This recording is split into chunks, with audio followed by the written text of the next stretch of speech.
Manajemen CALVING interval kambing peranakan ETTAWA dan kambing kacang dengan sistem pemeliharaan intensif. Disusun oleh 1. Dasro 2018-0104-010 2. Nur Rizal Ramadan 2018-0104-012 dengan kambing Etawah yang didatangkan dari India. Kambing ini merupakan kambing yang asal mulanya dari Purworejo, tepatnya di daerah Kaligesing. Kambing ini hasil dari persilangan antara kambing lokal di Kaligesing dengan kambing Etawah. Hasil perkawinan dari dua bangsa kambing ini menghasilkan peranakan kambing Etawah yang ciri-ciri dan kemampuan produksinya mendekati sifat-sifat karakteristik kambing Etawah. Ciri-ciri kambing peranakan Etawah. Kuping menggantung ke bawah dengan panjang 18-19 cm. Tinggi badan antara 75-100 cm, bobot jantan sekitar 40 kg dan betina sekitar 35 kg. Kambing peranakan Etawah jantan berbulu di bagian atas dan bawah leher, rambut pundak dan paha belakang lebih lebat dan panjang. Kambing PE betina memiliki rambut panjang hanya pada bagian paha belakang. Warna rambut kambing PE terdiri atas kombinasi coklat sampai hitam atau abu-abu dan muka cembung. Ciri khas dari kambing peranakan Etawah adalah pada bentuk mukanya yang cembung, bertelinga panjang yang menggelambir, postur tubuh tinggi. Kambing peranakan Etawah PE merupakan ternak tipe dwiguna tetapi pada peternakan sering diambil susunya. Kambing kacang. Kambing kacang merupakan kambing asli Indonesia dengan populasi yang cukup banyak dan tersebar luas di wilayah pedesaan. Kambing kacang memiliki karakteristik sebagai berikut, ukuran tubuhnya relatif kecil, kepala ringan dan kecil, telinga pendek dan tegak lurus mengarah ke atas depan, memiliki daya adaptasi yang tinggi terhadap kondisi alam setempat dan performa reproduksinya sangat baik.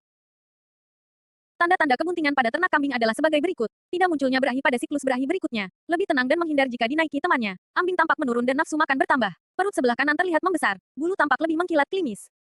Calving interval adalah jumlah hari, bulan antara kelahiran yang satu dengan kelahiran berikutnya. Panjang pendeknya selang beranak merupakan pencerminan dari fertilitas ternak. Selang beranak dapat diukur dengan masa laktasi ditambah masa kering atau waktu kosong ditambah masa kebuntingan. Timbulnya gejala birahi kembali setelah beranak, perkawinan setelah beranak dan SC merupakan faktor penentu panjangnya interval beranak. Faktor-faktor tersebut dipengaruhi oleh bangsa dan faktor lingkungan. Faktor lingkungan tersebut antara lain kecukupan pakan dan kondisi kesehatan kambing.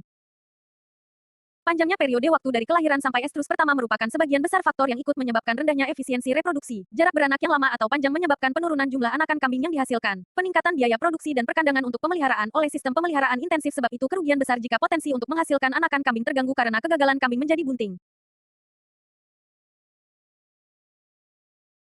Periode anestrus yang panjang pada kambing pasca beranak dan menyusui akan menurunkan jumlah anakan kambing yang dihasilkan dan dapat menyebabkan kerugian pada perusahaan kambing.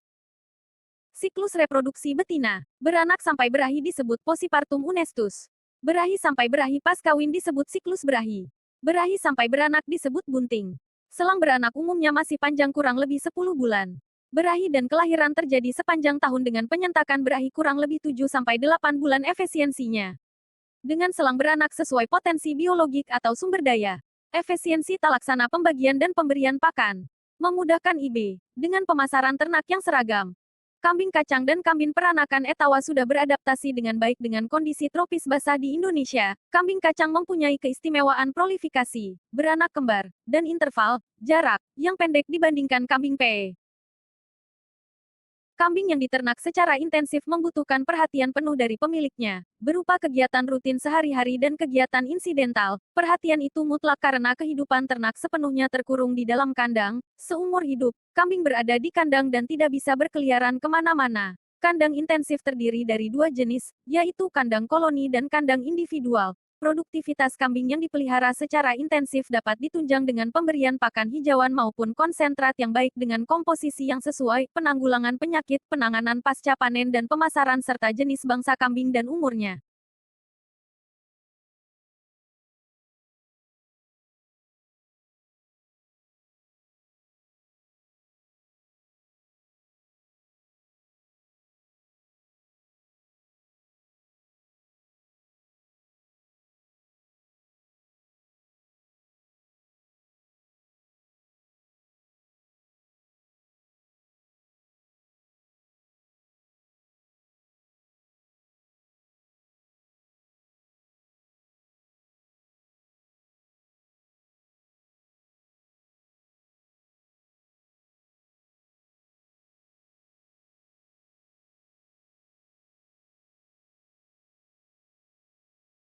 Sekian dan terima kasih.